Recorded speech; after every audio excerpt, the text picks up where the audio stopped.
Dude, that happened to me one time, and it was on for like 14 minutes. That was our last podcast. We actually had no sound for the first 14 minutes exactly. Oh my goodness. Welcome back to the Ride Boundless podcast. We have Tony and Anna. We're going to do a quick introduction. Cool. Who are you? What are you guys about? What's happened in your lives? And thank you for this 20-minute drive you guys just did. Yeah, no problem. Well, my name's Anna. This is my fiance, Tony. We started Westside Motorcycle Collective. That's awesome. Back in 2022. Yeah. And what is it? What do you guys do? You guys build motorcycles, do clothes. You guys, what do you do? All the above? So we started off as a ride group out of West LA, so the Westside Motorcycle Collective. The name stems from a group of individuals who share a common interest or belief. So out of respect for all the clubs in the area and in LA, we decided to call ourselves a collective because we're not a club. You know, anyone can come with us. There's no prospecting. There's no none of that. And we respect all that, but we wanted to create something a little bit different. And so we made Westside Motorcycle Collective in 2022. It did not hit when we first started it. We had, I think it was like 10, 12 of our friends. We'd ride out to like Rock Inn or like Ojai Deer Lodge. And I was like, this is going to be cool. People are going to like it. No one really liked it, except our friends, which was cool. Well, we really weren't going, we didn't set out for anyone to necessarily like it. The reasoning behind why we started Westside and just the page in general, because it actually had a different name before it turned into Westside Motorcycle Collective. Big shout out if you know what the old name was. But what it started as was Tony was new to the area. He had just gotten his Harley and he didn't have anyone to ride with. And I thought, well, wouldn't it be cool if maybe we just made a Instagram profile, posted the rides and see who wanted to come along with us. And he also had a really good group of friends from Bartels, Harley Davidson, who he rode with, and they really helped him learn how to ride the canyons and, build that confidence in riding, especially with me on the back. Nice. So from there, we just started posting, and it was, like he mentioned, it was really just a group of maybe 10 to 12 riders at the start. And then it did take kind of a pivot. So I let it die. And I was like, I want to figure out like what to do with this. Which is normal. Yeah. I was like, okay, like what is this going to be? And then it was November of 2022. I picked it back up and I was like, all right, like let's do something like this. And I had been a part of other ride groups and stuff, and it wasn't for me. I wanted to do something a little bit different, more like a West Coast style riding with less formation, but still, as we get into it, you'll kind of understand. But so I started this thing. I was like, let's throw a ride to Neptune's and see what happens. Yeah. And I started and post about it, like let people know, tell our friends, make it bigger than the small rides, because prior to that, I think we would maybe post like just a flyer the day before, like the day before we were about to do it, just text 5 minutes before. Really off the cuff. But for this, we planned it out. I think we posted about a month in advance. And we sent it to everyone. We believe in like guerrilla marketing. So what we will do is we will just send out 100 messages to different people. Hey, will you share this? Will you like this? Will you comment? Instead of paying for any marketing. And we didn't have the budget to pay for it back then. So we really just reached out to a bunch of people and connections we had made, just meeting new people in the industry. And we ended up having, what was it, like 80 riders on that 80 first riders ride? on our first ride. Shoot. Yeah. We were so blown away, and we didn't expect it. We didn't really know how to handle it. The night before, we were kind of sitting there, and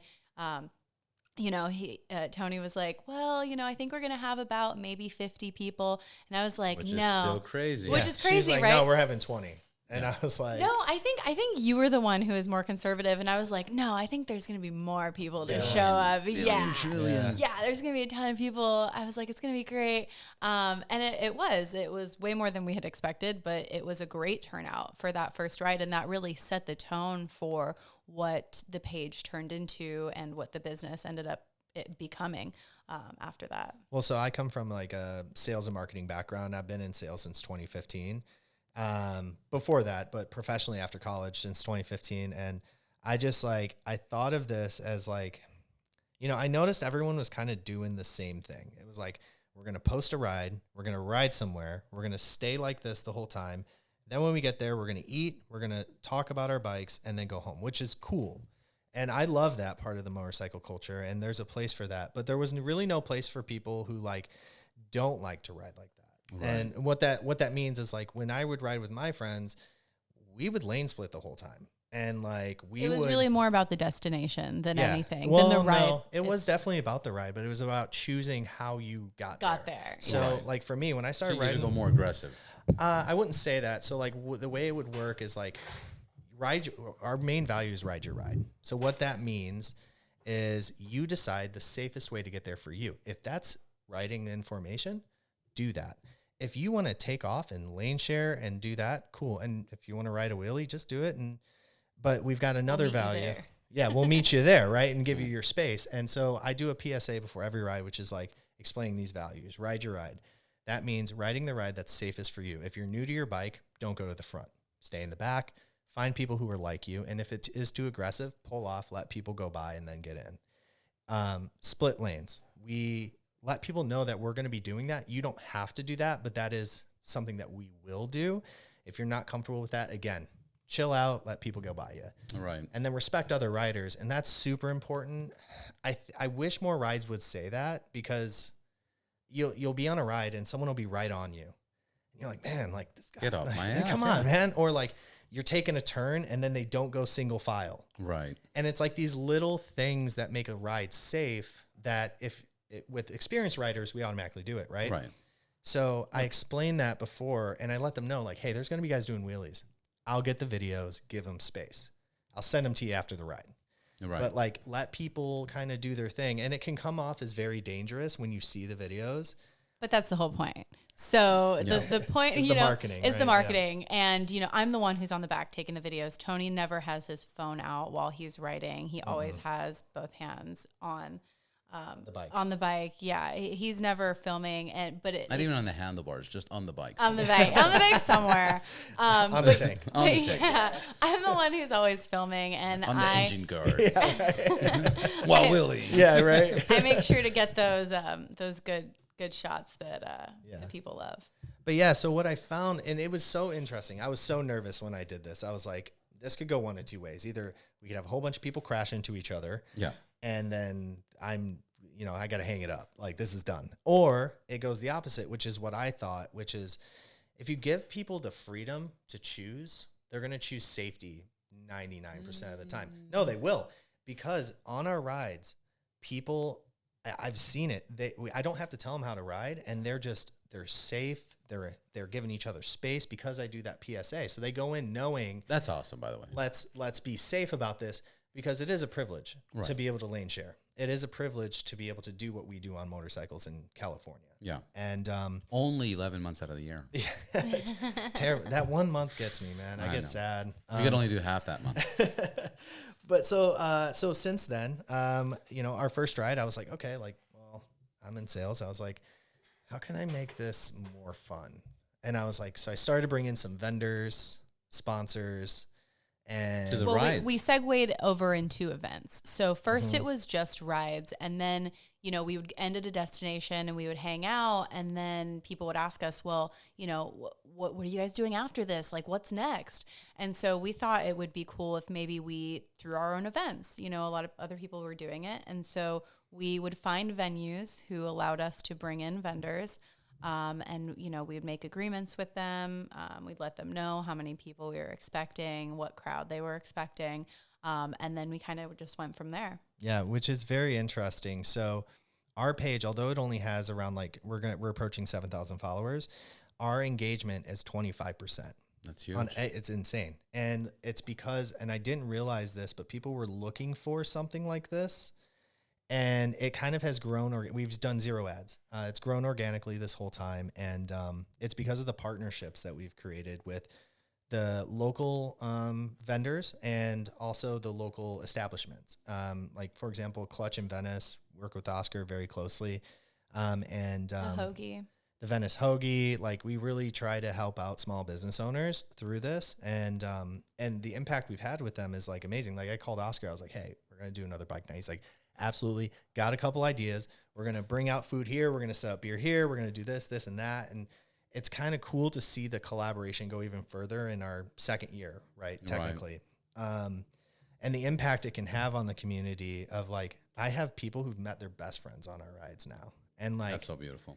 And my buddy just sent me a message, and it's him in Japan wearing a Westside hoodie. And it's like I'm just like, this started on my couch in Marina Del Rey, you know? And like, and now I've got like people who are pre-ordering our jackets and like so proud to rock it. This is amazing, guys. Dude, it's this is awesome. It's the dream, right? Like, and to execute your vision properly and for people to see it and agree it and sport it, like that's awesome. Yeah.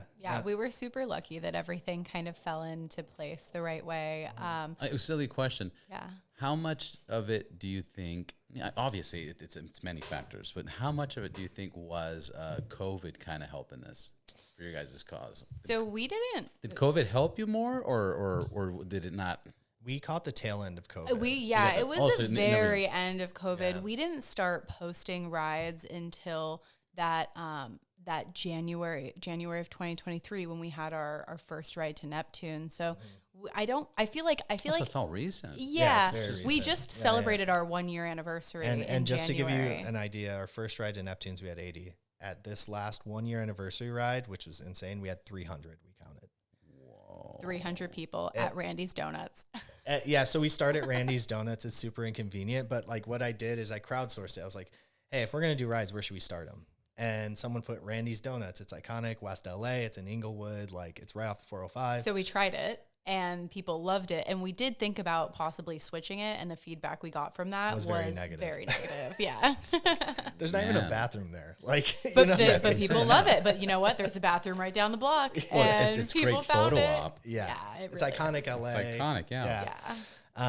And then most recently we stopped taking Lincoln right there in Venice because of having so many bikes. The size of the group itself. It's inconvenience for the motorists.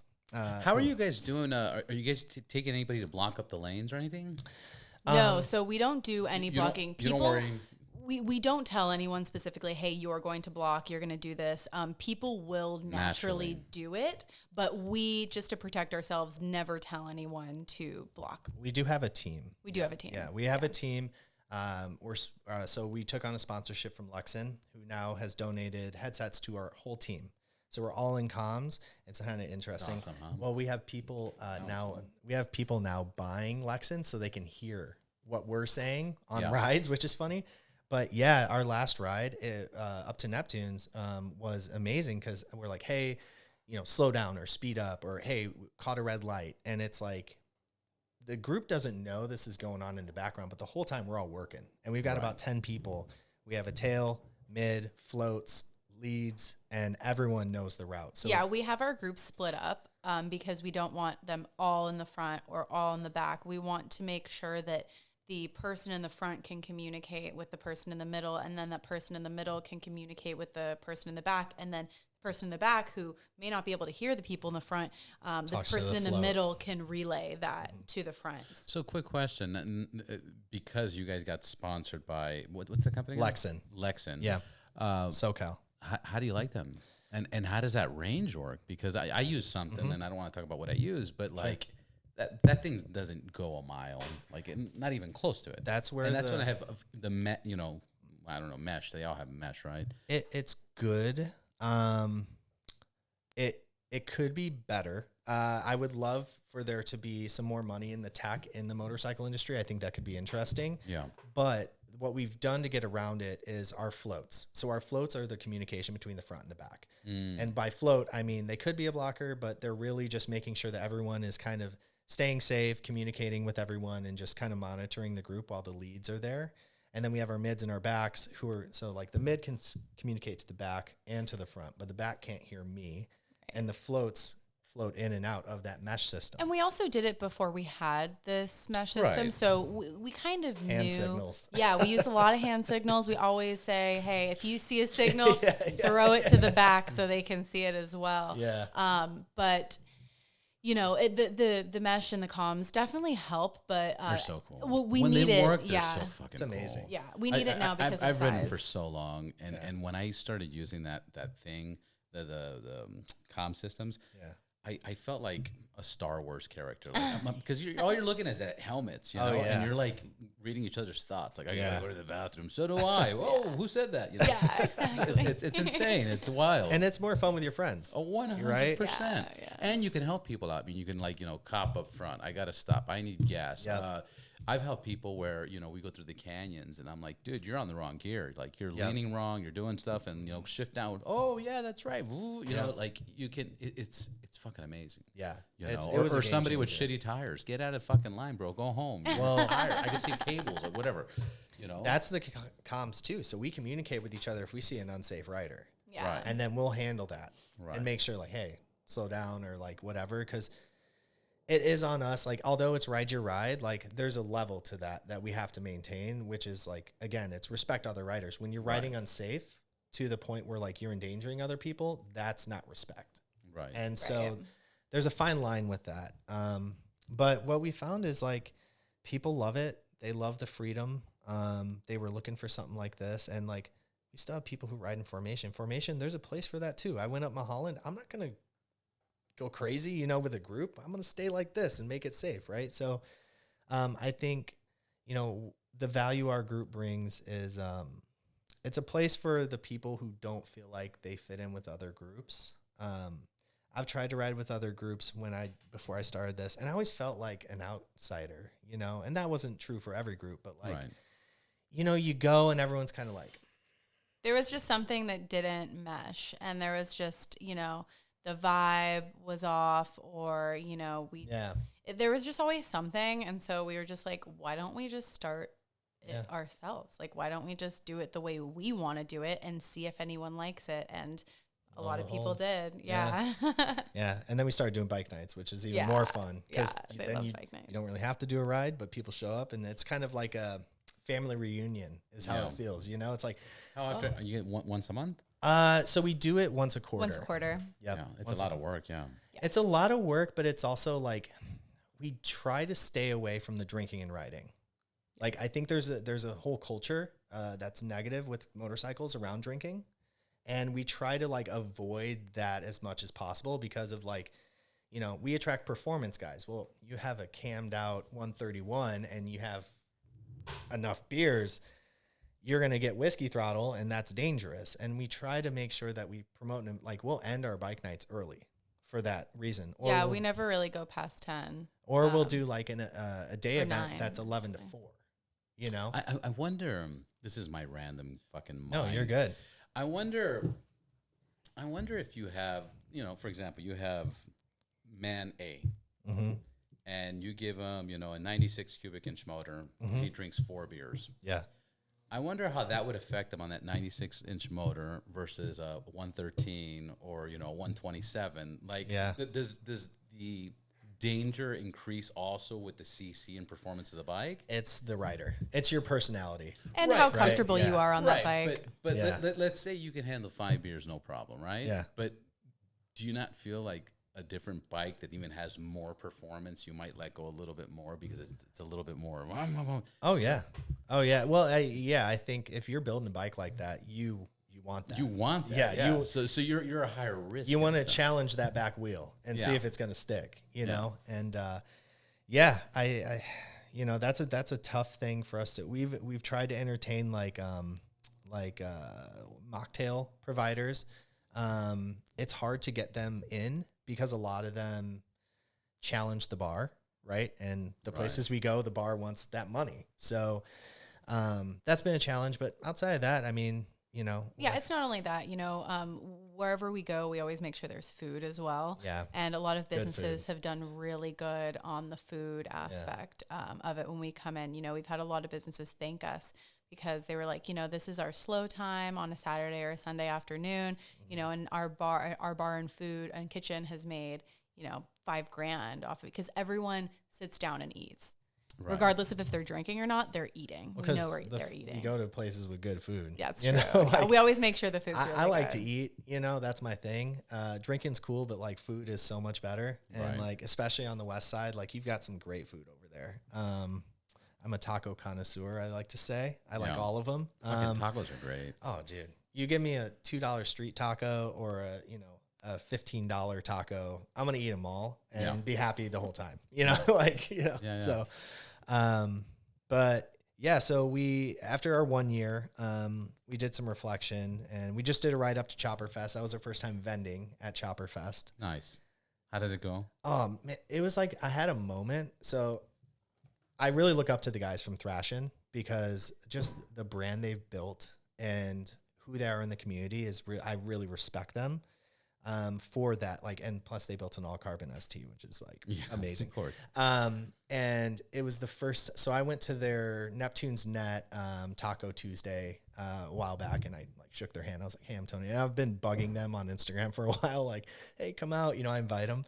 And at Chopper Fest, I was standing there and I remember going there my first time and being like, "This is amazing." Like motorcycles. I loved the chopper scene. And up comes the Thrashing guys, and he did a double take, Lance, and he goes, "Hey," and I was like, "You know who I am now." And like I shook his hand, and like I was in the YouTube video for like 2 seconds, which is my claim to fame. Well, I don't know if he knows who you are. But I don't definitely know recognized him. But it was like one of those moments where he's like, like people are starting to recognize who we are. They're now, starting to recognize the brand name. Yeah, which is cool. And we had a whole bunch of friends show up, and like. I went over to Espinosa's Leather. I know Eric over there and shook his hand. And there's just like so many people in the community. Such a cool community. Oh my God. And so many creatives. Right. Yeah. Like I feel like motorcycling and art are like. They go hand in hand. So especially the leather working is like when have you been to Espinosa's Leather? Yeah, of course. Oh my God. They're amazing. Family run business. Like you go in there in the back, they're making the vest. Like it's like such a cool artisan, like old school feeling, of like they can make anything. Oh yeah, anything. Oh yeah, they're so creative and talented. Yeah, it's amazing. So that was really cool because it's like full circle, and being able to be a part of, David Mann, the history there with him and like his art and seeing the chopper scene and being a part of that is cool. So what we've tried to do over the past year is I think motorcycling is very secular. When you think of it, like Harley performance guys stay together, chopper guys stay together, V-Class kind of stay together. Yeah. And then you've got, your Triumph guys who stay together, your Honda guys, and it's like, it's a weird thing. It's so weird. And we're trying to break that. So we did the Venice Classic, we did a lowrider show, and we brought V-Class from Pomona and all over, but mainly Pomona, and they came down and we did a V-Class show. All right. And it was we did a bike show, but it was mainly V-Class. It was mainly V-Class. Awesome. Yeah. And like for me, I love bikes. If my first bike I fell in love with was a Deluxe, and I don't have one because that's not how I ride, but I still love them. And we're really trying to like change the community in a way where like everyone stops looking at the brand you ride and just looks at like who are the people.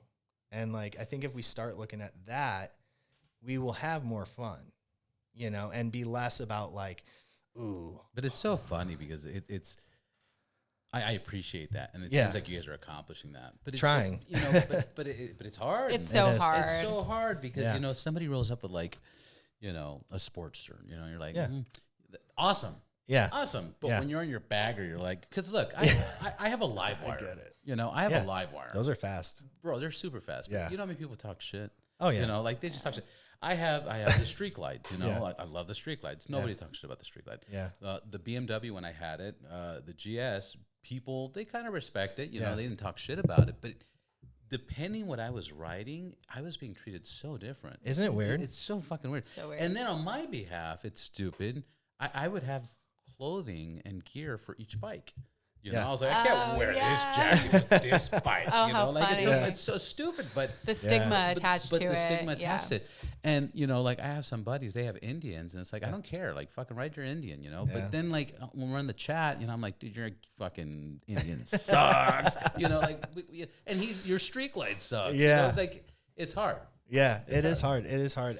We're very passionate people. And I think that's the root of it is like, you look at your bike and you're so in love with it. Yeah. And it's like me looking at her and then going, oh, but that's not bad. It's like, no, she's the center of my world. Right. Like there's nothing better in this world than this woman. Right. And like, we view our bikes the same way. And then we go an extra step. It's just like, this is better than everything else in the world. It's sad though that, the people can be like that, because the common denominator is you're on a motorcycle. You're all on two wheels, regardless 100%. of what that's true. Not all the time, Yeah. but regardless of what you ride, it's all riding.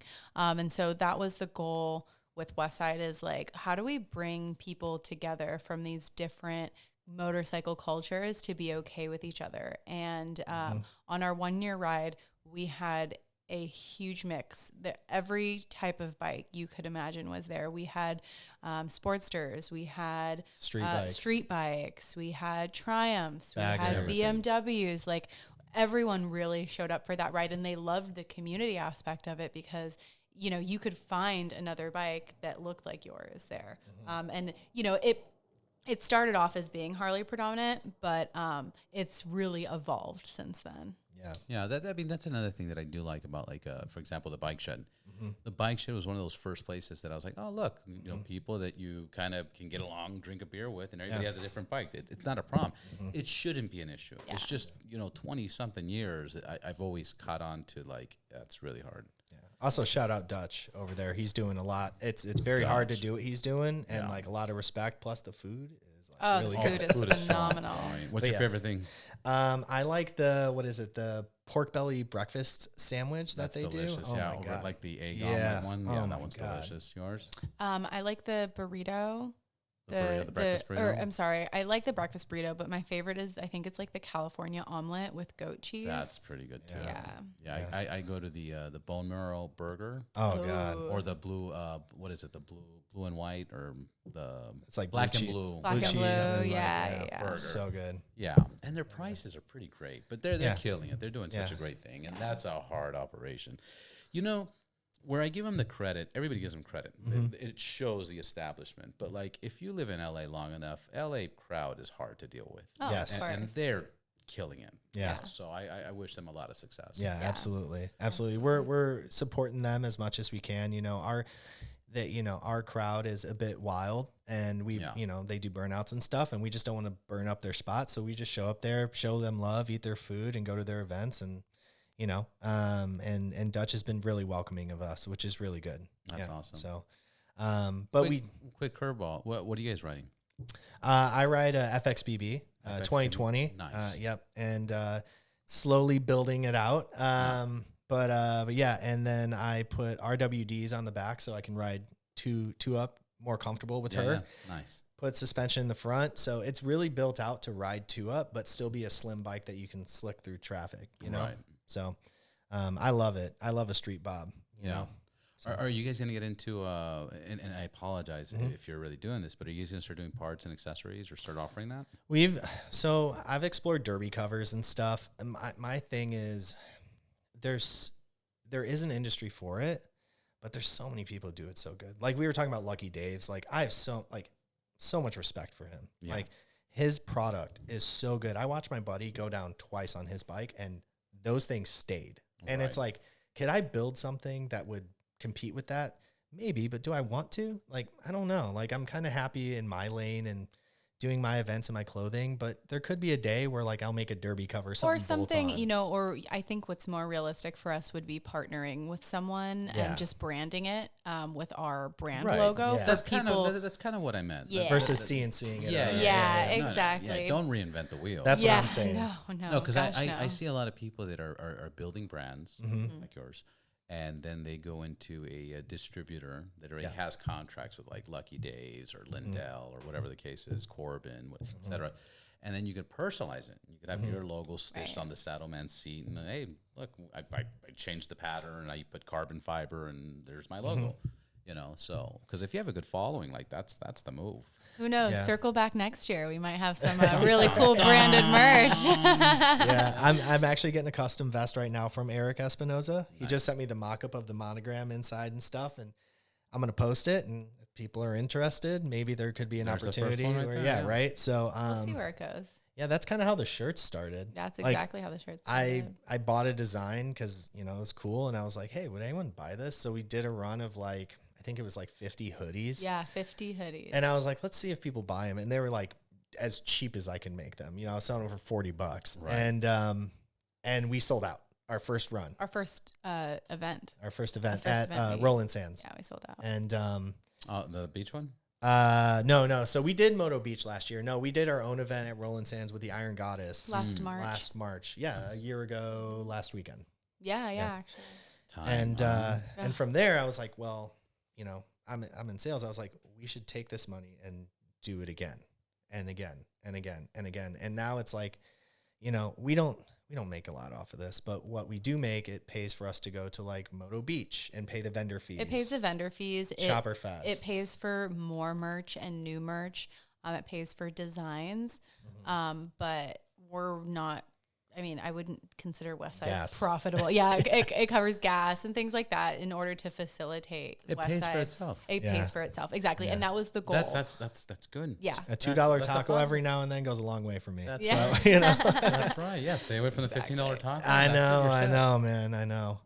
But yeah, so we started the brand with that. And then like people would come up, they were like, you know, that's where these hats came in. They're like, you got to make hats. I was like, okay.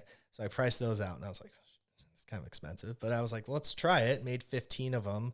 Had a homie, shout out Hot Rod LA. He put us on very early. He's off Sawtell, and he helped us with screen printing and like getting prints done, everything like that. And he made our first run of hats, and we sold out of them first time. And I was like, this is crazy. First event, same thing. And then we did this newest design, the one I'm wearing right now. All of our designs are after.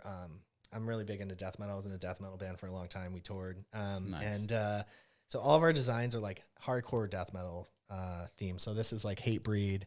This is this band Spite. Shh, Tony, we don't say that. Yeah, or Bait Freed. But so we just do a nod to that because I feel like motorcycles and metal kind of go together. 100%. And so this shirt, I was like, let's do a pre-sale and see what happens.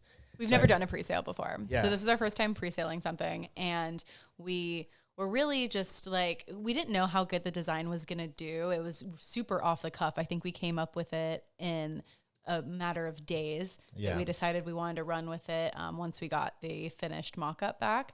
And so we put it on a model, and we went, well, we don't know if it's going to sell that well. So like, let's maybe not print like 100 of them right off the bat. Let's pre-sale it and see, so we can test the waters. And this shirt, we sold 40 pre-sales? 50 pre-sales. 50 pre-sales. Insane. And we didn't, these weren't even printed yet. We just had the design. Kanye West approach. Yeah. Well, that's what I saw. Why not? That's what I saw. And I watched the what he did with that. Genius. Oh my God. Marketing genius. Marketing genius. And like everything. So I the tried video, it. The Super Bowl, everything. Yeah. Yeah. So I tried it and it And worked. You're a genius for jumping on. I know. Hey. Thank you. Well, Thank you. Genius. Thank you. And everyone has cool shirts now because of it. Absolutely. So you're welcome. And they're happy too. Absolutely. Yeah. And it's cool. Like everyone will post on Instagram when they get it. They're like, thank you, Westside, and like all this stuff. Genius. No, that's awesome. But yeah, it's cool to like, I don't know. I love creativity and like design, and like being able to work with these designers is a lot of fun. It's like the other fun part of motorcycling. I circle back there. It's just like, I drive her nuts because I have all these designs saved on my phone now. And like, I'm like, what do you think of this? What do you think of this? She's like, well, so Tony's the creative and I'm the technical one. So my background's in operations, business operations and management. And so I always give him the hard feedback that, he may not want to hear sometimes. Right. Yeah, exactly. Yeah. But yeah, so he is so creative, and without his creativity, Westside would not be what it is today. I don't have that creative, No, but you guys complement each other. Yeah, she helps me keep the books good. Yeah, so exactly. that we have money to like go and like do these events, and we make the right moves on what events we vend at, and exactly. You ought to come ride with us sometime. No, absolutely. Yeah, I've been wanting to do more rides. It's just or come to an event. What's that? Just come to the event. I got to check it out. That's why we do the event. So if people can't make the ride, come to the event. Yeah. When's the next event? Our next event is actually, so we're doing a bike night at Lifestyle Cycles, March 23rd. That's not our event. We're just supporting them down there. Okay. It's a private shop, obviously not Harley branded. And Junior is, if you haven't met him, you should talk with you and him would vibe really well. Yeah, he's a talker, and his shop is awesome. So if you want to set up a tour of that, I can set that up. But he's got a booth there that he's doing interviews. It's just amazing. But our next actual event is going to be at Off Track. Shout out Off Track. Off Track. Yeah. Off Track. And Bartels and Cy. Big Cy. Cy Love is. Cy. I have to visit him. I'm in trouble, man. Yeah. I told him like 3 weeks ago I'd be there. He is salt of the earth amazing. and hard worker, and I can see the grind he puts in, and I have so much respect for Cy, him. I'm so sorry, dude. I apologize. He's gonna come to our event and meet you and do everything there. No, I know him. He sells. I have Ride Clean, motorcycle, and he was selling it. Yeah. So he was selling. I took him like, I don't know, 20 or 40 bottles. Okay. So he sold out. Now he needs more, and he's like, "Hey man, bring me bottles." I'm like, "Oh man," so. Yeah, his shop is awesome, and he's got like that back lot. And when I saw that, I was like, "Cy, we gotta do an event here." He's like, "How much?" Sure. Dude, Long Beach is fucking getting awesome. Oh, it's like, I remember like years and years, like 10, 15 years ago, I used to go to Long Beach. I was like, Long Beach, whatever. But now I'm like, dude, this is the spot. Oh, there's a scene down there. You have dirt bags too. Have you been in his shop? No. Oh man, I've been to Roland's new spot. Size Dirt Bags is building some really cool bikes, and he's just a super humble dude. He's donated to our food drive. Like, he's just a great person. Like, Long Beach is filled with really great people. Yeah. Same with Roland from Roland's Hands. Our buddy Dan works the clothing area in there too, and it's just like, we love Long Beach. Plus, an excuse to ride the bridges.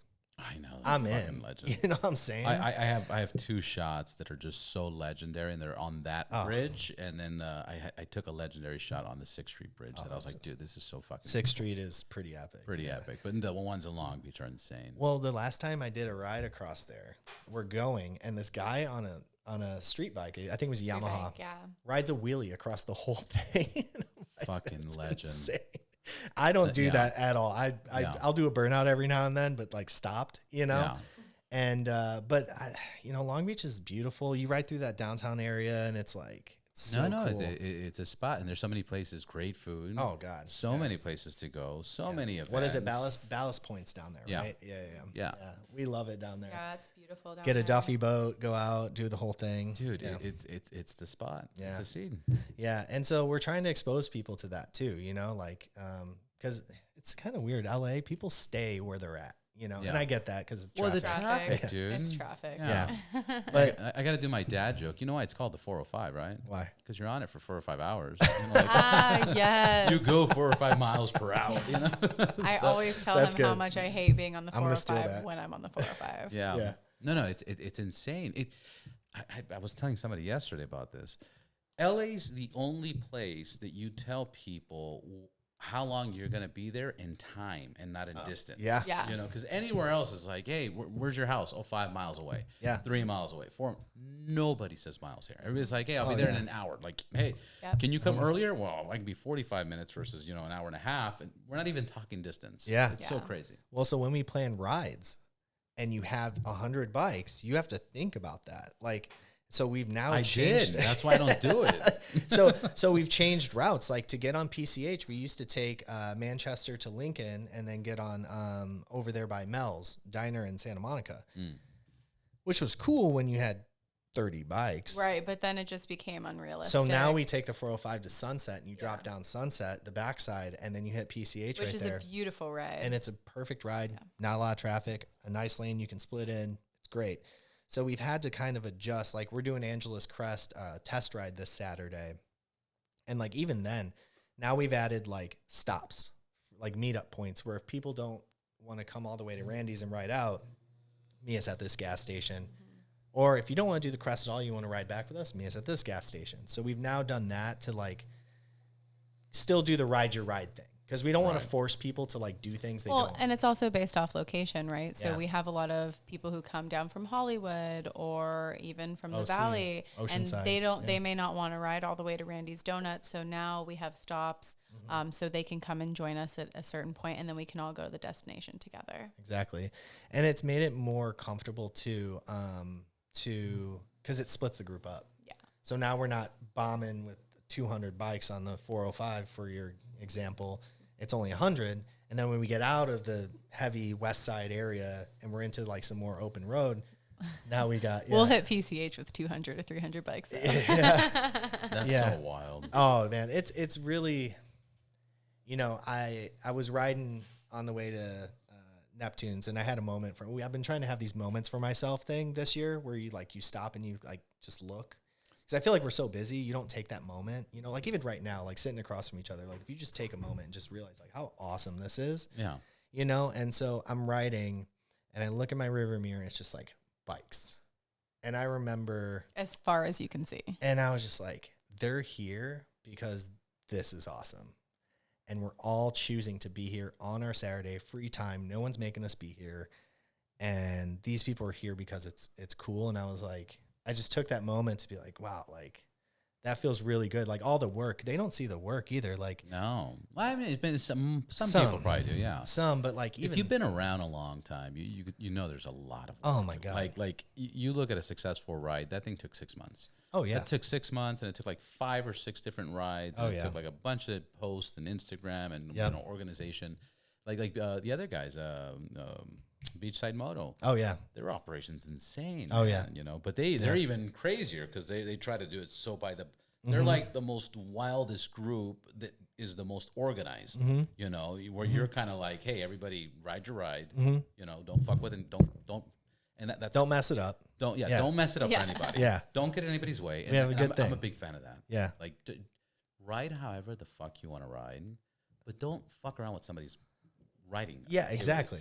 Don't cut off a car. Don't cut off a person. Like, you know, like that's fine. Just keep yourself. Well, we were on the 405 to speak to that going up to Sunset last ride, and we're, you know, it's 4 lanes across. We're 4 lanes across instead of staying like this. And that protected the guys in front who were, you know, allegedly doing wheelies. They weren't with us, but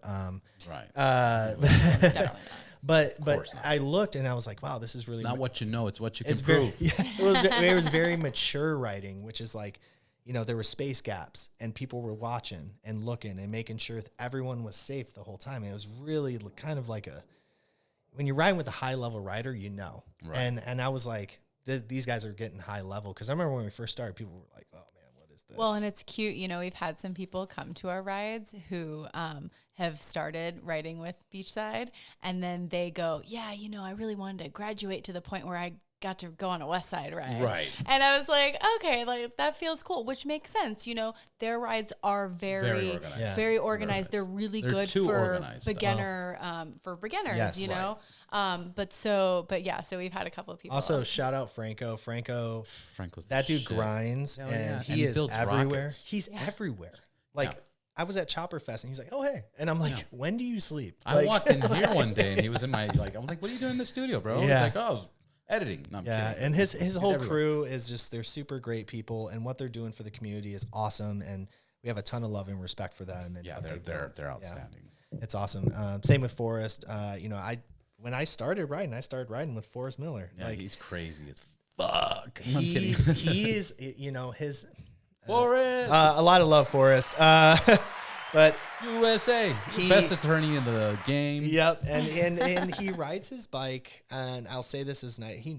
I'll say this to him. He rides it like he stole it. Is probably the best way to say it. No, No, he rides it like he's an attorney. No, he stole it. He stole it. Like, that's not his bike. I remember my first ride with him. It was actually the first time I went on Topanga, or Old Topanga. We make the left on Old Topanga. You know how it gets, like, swoopy. And if there's no cars, it's, you know, you go the speed limit, right? And I was on a street glide. I had a street glide before my street bob. And which was a bad choice for me. The way I ride, it didn't make sense. Hold on. Let me see. There you go. Wait. Oh. There it is. Yeah. But I do miss the bags. So I'm riding, He passes me on the right in the gravel and then pulls up and just spits gravel in my, and I'm like, who is this guy? No. Come to find out, 6 months later, we're eating lunch together almost every single day at the Venice Whaler. And like, we've become great friends. But like, I was like, this guy's insane. Like, he's right by people, scraping the whole way. I'm just like, this is nuts. And then, you know, I get my street bob, and now I'm probably that guy. Sometimes I don't pass on the right though. I will not break that rule. But yeah, shout out Forrest Miller. One of the many people who taught me how to ride canyons, for sure. Yeah. For sure. Do you get up and ride the canyons up in Malibu ever? All the time. Yeah. Every weekend. What's your favorite one? I do them all. I usually go to Las Flores all the way up. And then go to, what is it, Puma, whatever. I usually catch them all. Yeah. And then I'll stop at the old place, grab coffee there, go to Rock Store real quick, and then go back. And old place, best food. Great over food. there. Yeah. Best food, best coffee. Their coffee shop's fucking outstanding. And it's so chill. It's so chill. Yeah. They now have more parking. You know, before it was like all dirt in the back. Now they have, you know, concrete or whatever. Which cement. Is good. Yeah. The peacocks. They have peacocks. They have fucking peacocks. Steak and eggs. Their bacon's amazing. You know, I like it. You know, you got to go to a Rock Store just, you know, to get the picture. Usually before, Jay Leno was there all the time. So it's like, hey, Jay Leno. You know, Rock Inn. Oh yeah, Rock Inn is great. High's amazing. Yeah. You know, we were just there this last weekend. This weekend, Saturday, we're going to go to Temecula, Adolfo. Oh, okay. Yeah. The motorcycle winery. Yeah, the motorcycle winery. Oh, we stopped by there when we were out. We got engaged in Temecula. Oh, actually. Yeah. Yes, thank you. A little wine goes a long way. She'll say yes. Before the wine or after the wine? When did you do this was after the wine. Yeah. Just kidding. Yeah. That is awesome. Yeah, it's beautiful out there. How long have you been together? How long, baby? 5 years. 5 years? Yeah. And you barely proposed? No, he proposed June of 21. Yeah, June of 21. We're getting married this November. Nice. Yeah. Nice. So we've been engaged for a little while, but it's only because we didn't really know what we wanted to do in terms of a wedding for a while. And I really wanted the ring. So yeah, I was like, this locks it down, and then we can figure out the rest later, you know, and have some fun along the way. So it's not a race to get married. No, as long as you do it right. Yeah. Nice. So you guys did that. You did that in Temecula. Yeah. At Dofo or no? We were at what's it called? Europa. Yep. Did you do the hot air balloons? No. Dude, these things are crazy. You can do it from a Europa or where? I don't know. They do it one of the vineyards. I think they switch it up. You've gone up? I went up. It's so crazy because I've never done it. And they were like, "Oh yeah, I'm gonna go up." And I'm like, "Woo, this is great, cool, yeah." You know. And then my wife was like, "When does it go down?" I was like, "I'll find out." When does it go down? Oh, whenever it runs out of gas. And I'm like, "Okay." And where do you guys usually land? Well, wherever we run out of gas. They literally float until it runs out, and then you land wherever the fuck you land. We landed in some private property. Our basket flipped. Like, it was insane. I'm like, this is it all the time. And the van is following us while we're radio. All right, it looks like you're going to land on this side. And, there's more wind. We're going to go the other side. Oh my God. Like, it's fucking terrifying. Yeah, I'm so Your wife is like, what did you sign us up for? As a guy, it was like, woo-hoo-hoo. Yeah. Get some beers, but like, like women will freak out. Oh, I'm so good on that. Yeah. I don't really do heights. Oh, that's funny. We'll have to try it. And then it's one of those things where it's like, you know, I've skydived. When you skydive, you don't feel the drop because there's so much air and so much noise, and then the plane's moving and you're jumping and and you don't really feel the fall. You feel it, but you don't feel the fall. On like if you do it off a helicopter skydiving, you feel the fall because it's just a drop. And the hot air balloon is the same thing. It's like, because there's not much movement going on, you feel the height, and there's nothing around you. So it feels like it's scary as fuck. Oh, I can imagine. Yeah. Yeah. Sorry, I had that little tantrum. You're really not selling me on it right now. A couple beers, pretty cool, man. But yeah, I don't know. It's tough. We're actually going back out there at the end of this month. So we're really excited. The second weekend. Second week of April. There we go. Yeah. First week of April is Arizona Bike Week. And then we come back and we do Temecula. Yeah. Which will be fun. So you guys are digging the events, huh? Yeah. So actually, we're not. So I made a promise to myself to like do more things. I only want to do things that are fun. And so like throwing events are fun, but like going to Arizona and not being able to experience it my first time doesn't sound fun. Like I bought a motorcycle because it's fun. And so, well, we didn't want to go there and like work and set up our first time that we were experiencing Arizona Bike Week. So this year is all about, you know, like exploring exactly, having more experiences, not throwing as many events necessarily, but making more connections and being able to experience motorcycle events ourselves before we decide if we want to dive in and vend. Or so we're doing Arizona. We're going to do Sturgis, potentially Four Corners. And then obviously Born Free and all the local ones around here will be doing. Are they still doing street vibrations in Reno? I don't know about that one. Is that a street bike event? No, that was a Harley big biker event. Oh, really? Yeah. I haven't heard of that one. I mean, last time I went there was like 10 years ago, but I don't know if they're still doing it. It was big. It was like 50,000 motorcycles. Oh, that's cool. Show up. It was insane. Reno's not far either, so. Yeah, it was like an 8-hour ride or something like that. It's not bad. But yeah, we're excited. We're going to go check out like what the rest of the country has to offer in regards to motorcycles. Sturgis, we're staying a full week. So nice. That'll be interesting. Yeah. You'll be fine by then, right? Oh yeah. Oh yeah. By then, it's August, right? Yeah. I'll be back on the bike early June, I think. Yeah. Yep. Nice. Yeah. Yeah. Because the reason I was asking is because before COVID, I was going to all the events for Ride Clean. Mm-hmm. And it's what I knew, it's what I liked, and it's where I saw the biggest growth and the biggest results. I was like, this is awesome, this is amazing. And then the amount of people you get to meet, and I sell out a product all the time. But then COVID hit, and they stopped doing events. And then I stopped doing events, and I was like, dude, those events were pretty exhausting. There were a lot. Like taking boxes. Like one time I did the IMS show, and one of my employees got sick. So I had to take a truck and take stuff to IMS. Then I had to set up by myself. And then I was like, I need the motorcycle in the booth. So I had to drive back, pick up the bike. It was just a fucking nightmare. And then it was like 3-4 days. And I sold out of product like crazy. Yeah, the ROI is there. But it's a lot of work. It's there. Homeboy next to me was like, dude, I've been doing these trade shows for 24 years. And you're selling. That's where I met Dofo. That's where I met those guys. It was great. But like, the following week, I had no voice. Well, you're on your feet the whole time. Yeah.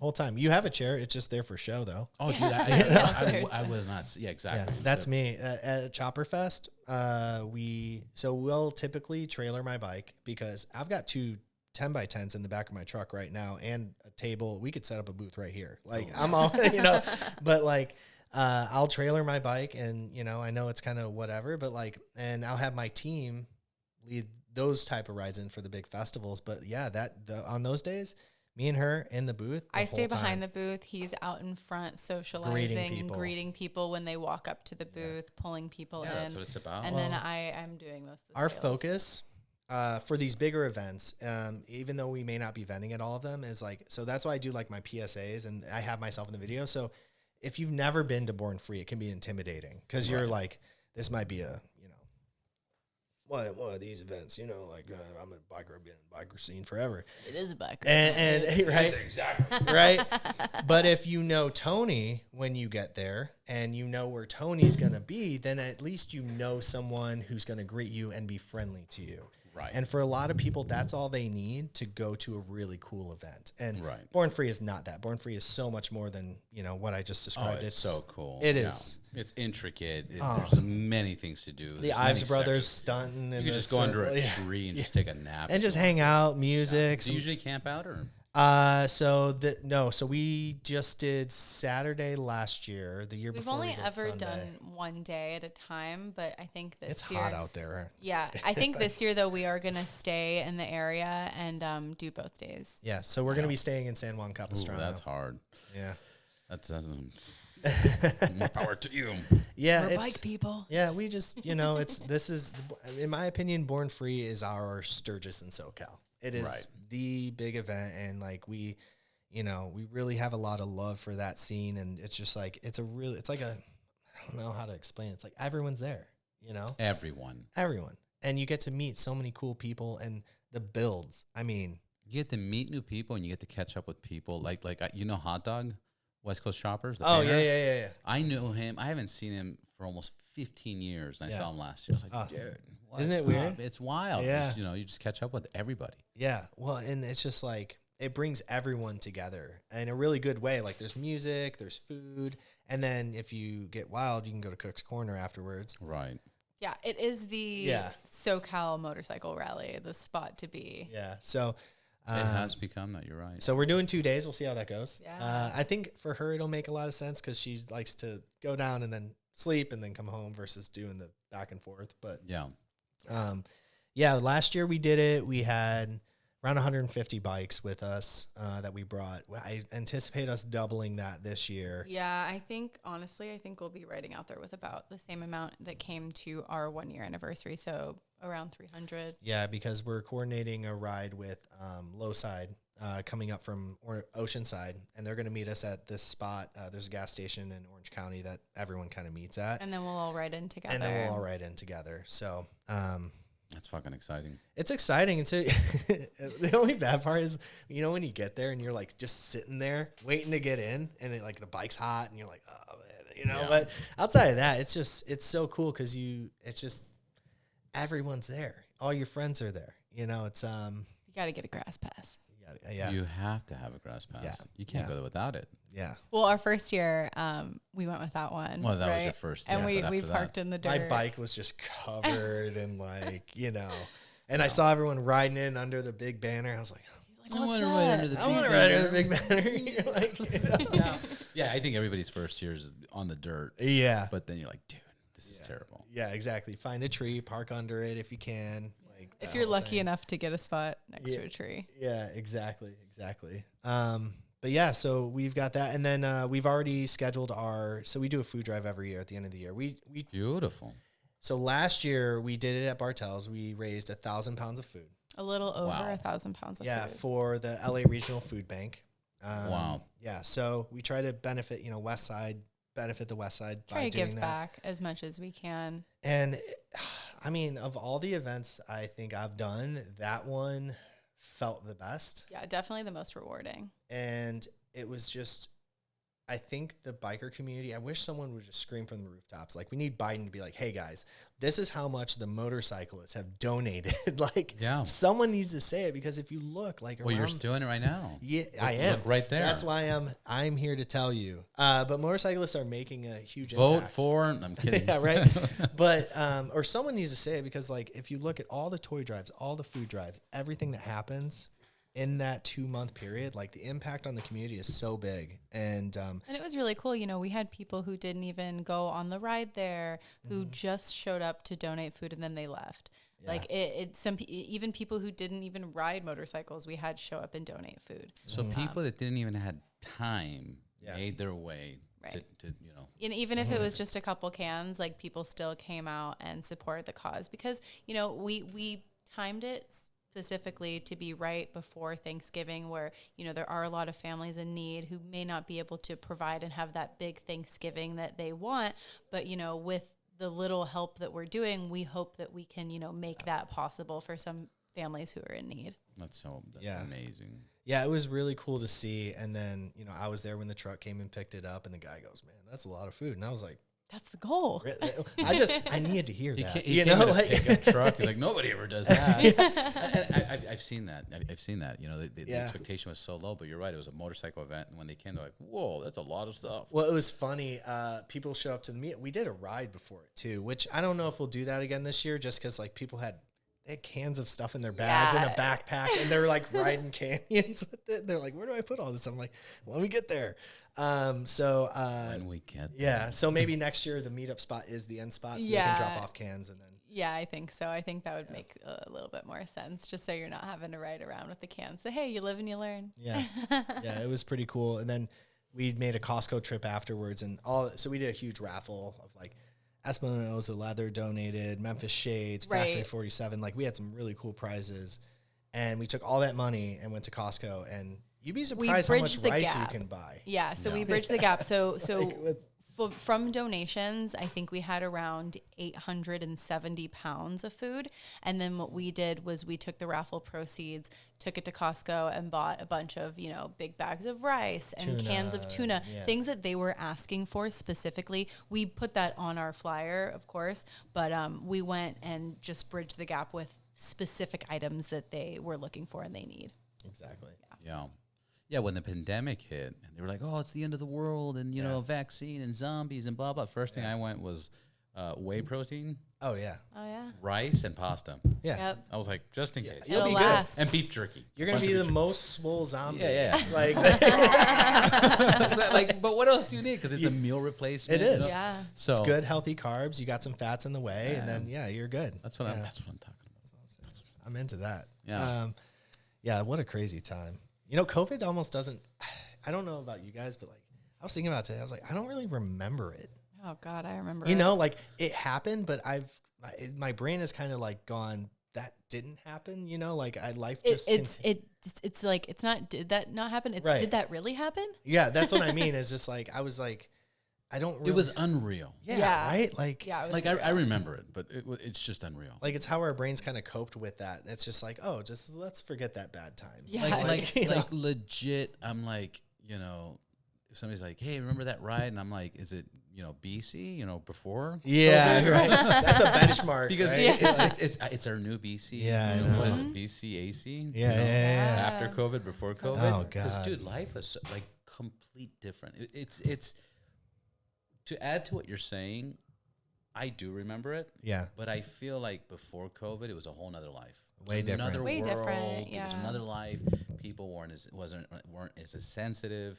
The economy was better. Oh my Yeah. God, inflation hadn't really struck yet. Inflation, yeah, you know, there's so many things, but it's different. And now it's like I think many people haven't outgrown it. You still see people wearing masks. You know, you get in your car and you still have one of your old masks. Yeah. Like, I have my vaccine card. I'm like, do I still need this? do I still Like- need this? You know, Yeah, the legit one or the fake one? Don't answer. I'm just kidding. There you go. You know. So actually, during COVID, we won't get political, but like I realized Too late. how much I Too don't late. like being told what to do. Yeah. And so I'm not an anti-vaxxer or anything like that, but what I will say is like I don't like being told what to do, and I realized how much that impacted me. So it inspired me to go actually buy another bike, and so I bought a Triumph Bonneville, and I was like, no one can tell me that I can't ride this outside right now. And I was like, that was my thing of like having some power over my life. It was his way to back. rebel. It was giving, like, and Is that what you told her? actually, yeah. Is that the bullshit you Yeah. told her? No, but it did. So I was like, Were you just pulling up to like park Well, cops? so and I like, I'm was- gonna do whatever I want. They're like, this guy is fucking crazy. I was living in Chicago at the time, and Chicago's a very condensed city. Yeah. But it was ghost town. So I was like, this is the only time I'm gonna be able to rip this bike and through Michigan Avenue with no traffic. So I'd go out every morning and get a cup of coffee, and it'd be me in the city. And it was the most beautiful thing. In like it was like riding PCH for the first time is what it felt like, you know. And I'm originally from Illinois, so seeing the city like that was a bummer, but then it turned into like a really cool thing because I would go and I'd try different coffee shops every morning, you know, with my mask on, all that stuff. But and so ultimately that's what made me get a bike. And then when I came out here, when we moved back out here around the end of COVID, I took that Bonneville, not to knock Triumphs, it was a T100, and I rode up that, there was a right before Zuma, that hill you hit on PCH. Yeah. And I was like, this don't got enough in it for me and her. Oh yeah, because I was on the back too, and it did not have the pickup. So That I needed. Probably what was it? Maybe 2 weeks after moving back, because we just happened to move right next to Bartell's Harley Davidson. Yeah, so They're so awesome. So about 2 weeks that's what I after. said. I love Bartell's. I love all Harley dealers, but like Bartell's is the spot. It's cool, man. Yeah. It's cool. So he went and traded that in about 2 weeks after moving back to California. Yeah, and I got a twin cam 2016 Street Glide, and I loved it. It was like matte black. It looked like a Batman bike, you know. It was like it was what. Yeah, it's pretty funny. You should ask him to show you a picture of him on it. Yeah, because it looks so different than my Street Bob's. You know, got 13.5 in the back, and it's got +2 in the front. It's like lifted, and it's just like it's complete opposite. But I love that bike. I mean, like we put some miles on it, you know. Have you checked out Advent Black?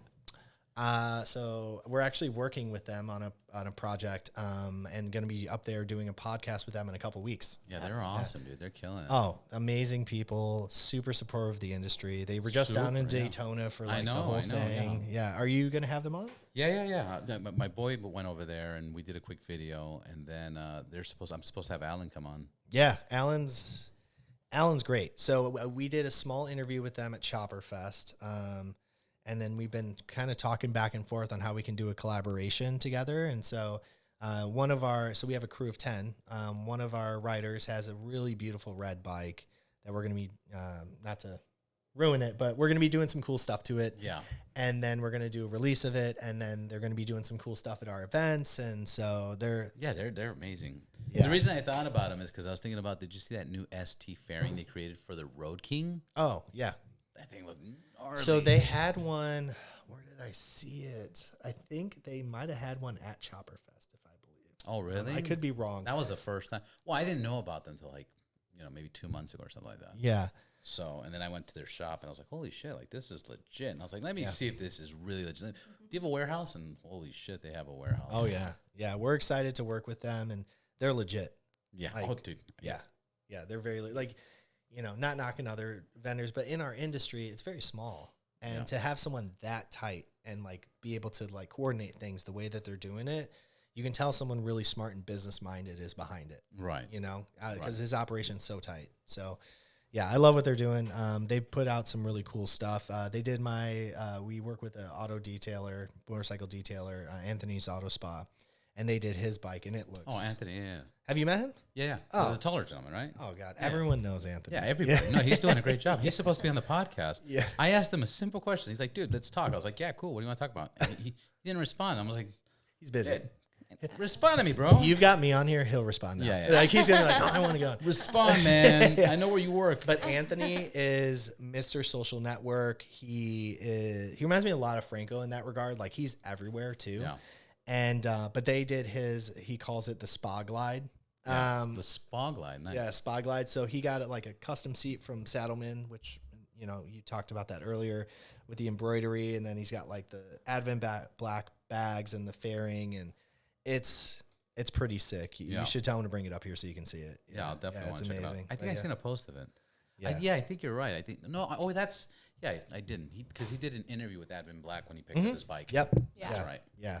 Yeah. Anthony's good people. He's been with us since day one. Yeah. Yep. Almost. Yeah, almost day one. Yeah. Day one, no one knew about us. So Be careful. Operations. I remember Day one everything. at day 5, motherfucker. She pulls out her It's notebook. not the same. Yeah. It's not the same. That was good. That's funny. Yeah. I'm kidding. But Yeah. that's what you need. You need. If you don't have that, you need to make sure your other half has that. Your better half has that. It's not mean, it's firm. It's firm. That's right. There we go. That explains me very well. I'm not mean. I'm just firm. Yeah, exactly. Yeah. She's Mama Bear. That's what her nickname is. Yeah, she keeps me grounded and like will just check me. I'll be like, hey, we should do this and this and this. She's like, Tony, no. And I'm like, okay. But I always give him a good reason behind it. And, I never really tell you no, but like I will talk him out of things in a way that he will comprehend. Yeah. Yeah. But it's funny. And this is random again. This is me going off track. That's what I love about your podcast, because you'll do So that. It's so good. It's so fucking wild. But like to me, you don't look like a Tony. Yeah. Until you tell me you're from Chicago. Oh yeah. So like when you're like Tony, I'm seeing you get off the truck. I'm like, he's like I'm Irish as hell. Yeah. But then you're like Chicago. I'm like, he is a Tony. Yeah. So my real name is Joseph. But my dad. He's the third. Yeah. But I'm the third Joseph in my family. Well, he's the third Joseph. He's the third Joseph line. Aldridge. So they all go by they go by their middle names. It's a super Southern thing to have. I actually happen. didn't know his name was Joseph when we first started dating, and I didn't find out until I just happened to look at his like ID. And I was like, who's Joseph? Who are you? Joseph. Who's this alter ego? Yeah, I was like, What other secrets do you have? and I thought the same thing. I was like, but in the opposite way, I said, you don't look like a Joseph. Yeah, it's actually a pretty common thing. I was in the post office and this lady was like, "Yeah, I changed my name." I'm like, "What?" she's like, yeah, I need a P.O. box, but I changed my name. I was like, is that a thing you can do? Like, I didn't know, like, you know, like you can actually change your name. So that kind of makes sense. I'm not going to change my name to Tony. You can just call me it and we'll call it a day. But yeah, so my dad had like the story behind my name is kind of funny. The guy I'm named after, so is Italian, but he's my step great grandfather. And my dad, I asked him, I was like, why'd you name me after this guy? And he's like, well, he's a ladies' man, and I want you to be a ladies' man. And I'm like, okay, cool. Yeah. So now with this red mustache, people are gonna be like, that guy's not Italian. He's Irish. He's Irish. Yeah. Exactly. It's so funny. But yeah. It's really funny. We did our 23andMe's like last year or at some point, maybe a couple years ago. No, wait. Oh, where is it? You did your 23andMe? 23andMe. That shit's scary, dude. Yeah, I don't care. They can have all my DNA. But what if you like murdered somebody in like your past life and they're like, aha, we got you? Because that's what they're doing. They're like arresting people. Like, really? Oh, dude.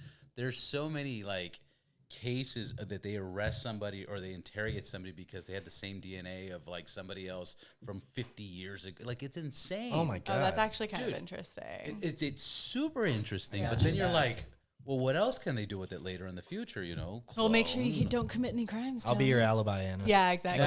Yeah. Thank you.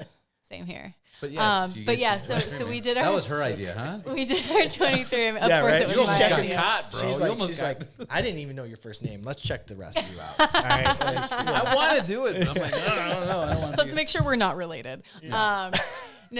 So I did mine, and you know, I'm a mutt. I'm Italian. I'm Portuguese. I'm Spanish, and so my little circle had all these different colors. Just a modge podge of different cultures and ethnicities. And then we get Tony's back, and it is all one color. And there's a sliver of, there's like two colors on it. So I'm 98% Irish. Holy and shit. 2% English, which checks out if you know history of Ireland. There's a lot of mixing right there. So it's pretty accurate, huh? I was blown away. I was like, there's nothing else in here?